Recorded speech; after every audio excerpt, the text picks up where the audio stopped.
Hello বন্ধুরা, আজকে তোমাদের সাথে আমি শেয়ার করব আমি বাড়িতে লোটে মাছ কষাটা কিভাবে বানাই।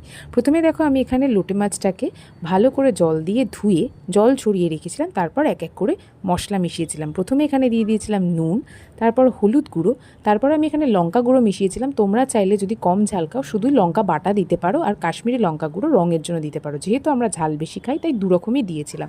তারপরে ধনে গুঁড়ো, জিরে গুঁড়ো, একটুখানি সামান্য কালো জিরে। এই দেখো, লঙ্কাটাকে আমি এখানে বেটে নিয়েছিলাম। ওই যে বললাম না ঝাল বেশি খাই, আর জলের জায়গায় দিয়েছিলাম শুধু বাটি ধোয়া জলটা, যেই বাটিতে লঙ্কাটা বেটেছিলাম। তারপরে তোমরা চাইলে একটু সামান্য জলও দিতে পারো। এরপরে দিয়ে দিয়েছিলাম এখানে কাঁচা সর্ষের তেল।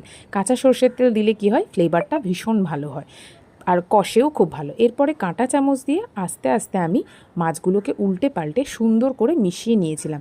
তোমরা কিন্তু খেয়াল রাখবে যাতে মাছগুলো ভেঙে না যায়। এরপরে অল্প করে ঢাকা দিয়ে গরম জলও দিতে পারো, বললাম তো লাগলে দেবে, না লাগলে না।